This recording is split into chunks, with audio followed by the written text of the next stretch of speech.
V Bršljinu še nekaj perečih točk. Starši v skrbeh bodo dobili varstvo v novomeških vrtcih?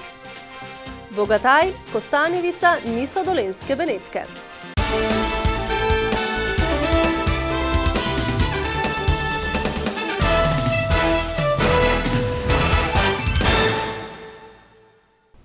Dober večer. V novomeški krajevni skupnosti Bršljin je kar nekaj perečih točk. V upanju, da bi jih čim več, čim hitreje rešili, se je svet krajevne skupnosti sestal s predstavniki mestne občine Novo mesto. In na sestanku so odprli več tem, ki jih je še treba urediti v tej krajevni skupnosti.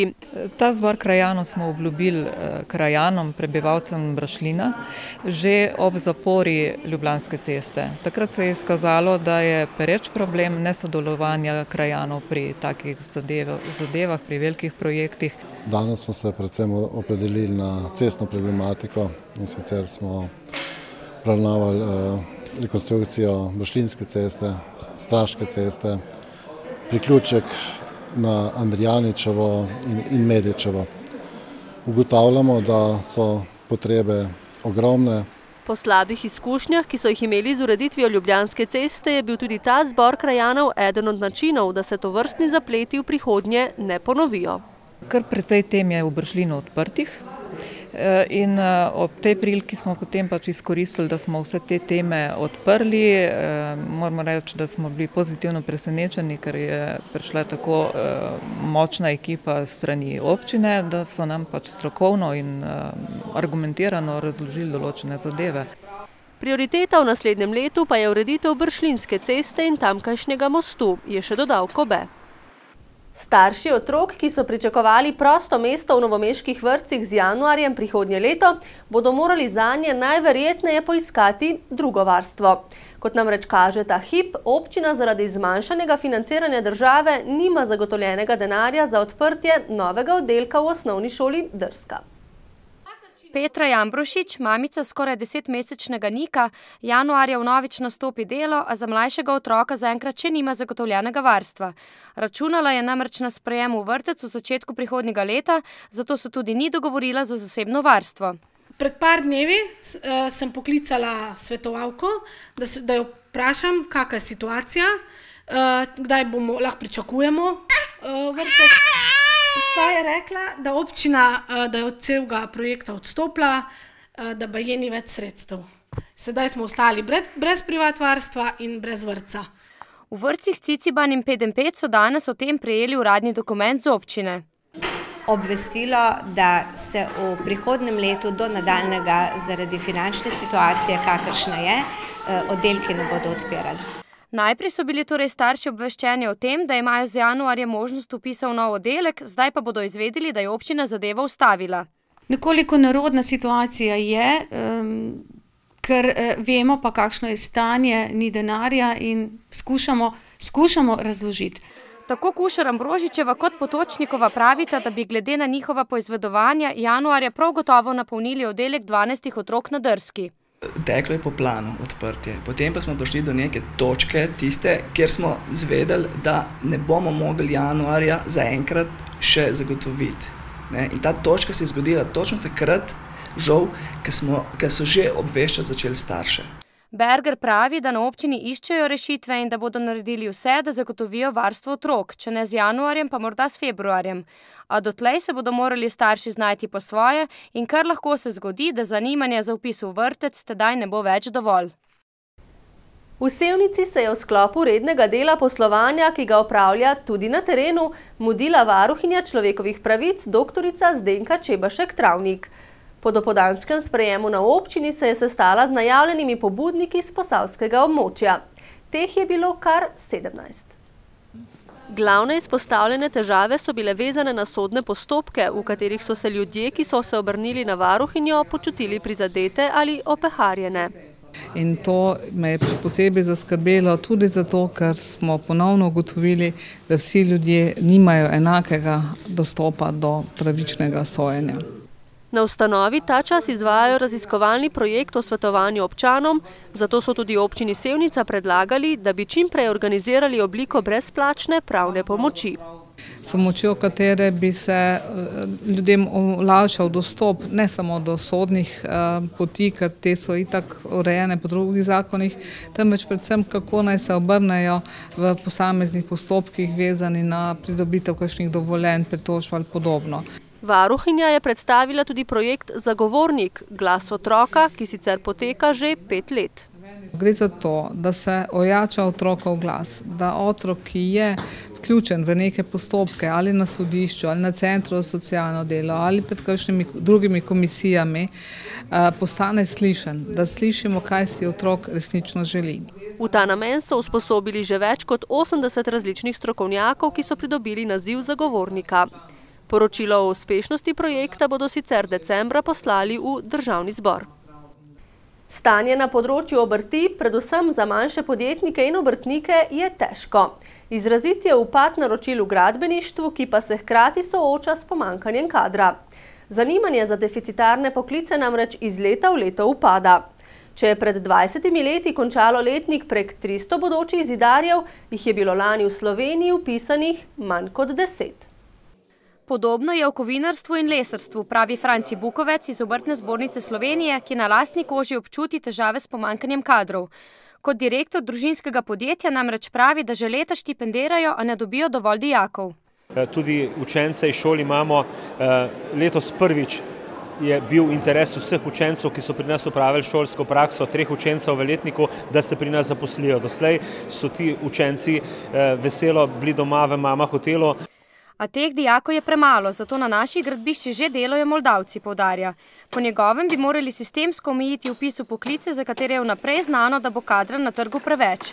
In hkrati spodbuditi vpis v poklice, ki jih primanjkuje. Med temi so strugar, lesar, reskalec in orodjar, ki jih podjetja potrebujejo, a za mlade niso privlačni. Kot pravi direktor šolskega centra Novo mesto Štefan David, se recimo za orodjarja na Dolenjskem odločijo zgolj 2 do 3 dijaki letno.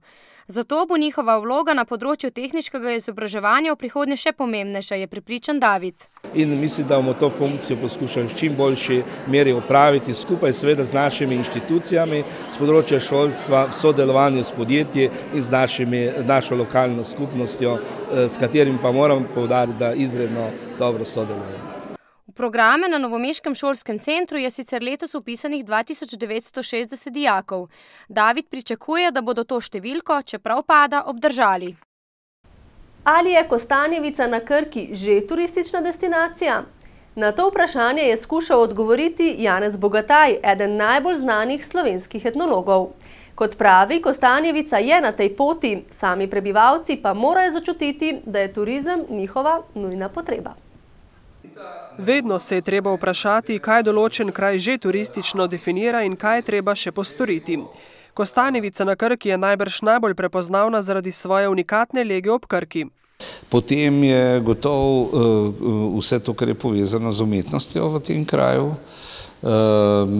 Potem je tu gotovo vinogradniška kultura s cvičkom na prvem mestu in kulinariko, ki sodi zraven. Mislim, da bomo morali prebivalci Kostanjevice spoznati, da je turizem pravzaprav njihova edina možnost, v kateri se bojo lahko našli, ne samo v predstavitvi, ampak tudi v svojem ekonomskem pogledu. Bogataj je sicer zelo kritičen do imenovanja Kostanjevice kot dolenjskih Benetk. Zakaj sem zelo kritičen do tega? Zaradi tega, ker Benetke so samo italijanske Benetke in mi se moramo vprašati, a mi našo Kostanjevico poznamo do te mere, da jo lahko kadarkoli in kjerkoli postavljamo ob bok italijanskim Benetkam. Bogataj priznava, da je veliko že narejenega, celovito pa bo Kostanjevica na Krki turistično zaživela takrat, ko bodo povezali vse vsebine. Ker če bo oni živeli s svojim krajem tako, kot je treba, potem bo vsak, ki bo ta kraj prišel, tudi zadovoljen, bo tudi odhajal iz njega z novimi spoznanji. Predavanje profesorja Bogataja je sodilo po razstavni del programa Kostanjevica na Krki obrazi arhitekturne dediščine, ki ga bodo nadaljevali tudi prihodnje leto. Trebanjski občinski svetniki so potrdili dokument identifikacije investicijskega programa z analizo stroškov in koristi za operacijo zamenjava cevovoda na primarnem vodovodnem omrežju Trebnje. Dokument je sicer bil izdelan že marca letos. Gre za vodovodno omrežje, ki so ga zgradile mladinske delovne brigade, poudarja župan. In tukaj opažamo precejšnje izgube oziroma precejšno število okvar in zaradi tega pravzaprav je na mestu, da te cevi, seveda po 30-40 letih pač zamenjamo. Projekt tako vključuje zamenjavo dobrih 8 km cevovodov na primarnem vodovodnem omrežju, s čimer bodo do novega ali obnovljenega vodovoda prišla 4 naselja. Naložba je ocenjena na 1,5 milijona evrov.